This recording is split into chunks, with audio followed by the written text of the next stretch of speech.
জয়যুক্ত করুন, শেখ হাসিনাকে শক্তিশালী করুন। বাংলাদেশ জাতীয় পার্টির চেয়ারম্যান ও সাবেক সংসদ সদস্য আন্দালিব রহমান পার্থর স্ত্রী শেখ সায়রা শারমিনকে থাইল্যান্ডগামী একটি ফ্লাইটে ওঠার আগে ঢাকার হযরত শাহজালাল আন্তর্জাতিক বিমানবন্দরের ইমিগ্রেশন কর্তৃপক্ষ আটকে দিয়েছে। 13 মে মঙ্গলবার দুপুরে এই ঘটনা ঘটে।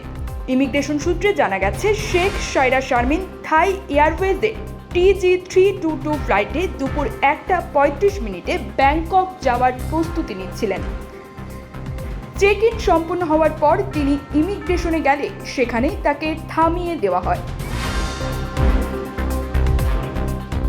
তবে কী কারণে তাকে বিদেশ যেতে বাধা দেওয়া হলো সে বিষয়ে ইমিগ্রেশন বা সংশ্লিষ্ট কর্তৃপক্ষের পক্ষ থেকে আনুষ্ঠানিকভাবে কিছু জানানো হয়নি।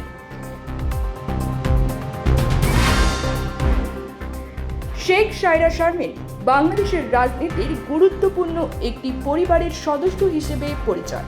তিনি শেখ মুজিবুর রহমানের ভাতিজা শেখ হেলাল উদ্দিনের মেয়ে এবং সাবেক সংসদ সদস্য শেখ তন্ময়ের বোন।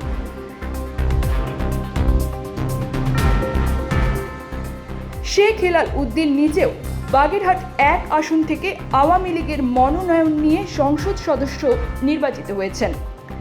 রাজনৈতিক পরিবারে জন্মগ্রহণকারী শেখ সায়রা শারমিনের এভাবে বিদেশ যাত্রা আটকে দেয়া নিয়ে রাজনৈতিক অঙ্গনে নানা আলোচনা শুরু হয়েছে। বিশেষ করে তার স্বামী আন্দালিব পার্থ বিএনপি নেতৃত্বাধীন জোটে অতীতে সক্রিয় থাকায় এবং বর্তমান সরকার বিরোধী রাজনৈতিক অবস্থানের কারণে এ ধরনের সিদ্ধান্ত রাজনৈতিকভাবে প্রভাবিত কিনা সেই প্রশ্ন উঠেছে। তবে এ বিষয়ে এখনো পর্যন্ত সরকারি কোনো সংস্থা কিংবা বিমানবন্দর কর্তৃপক্ষ আনুষ্ঠানিকভাবে বক্তব্য দেয়নি।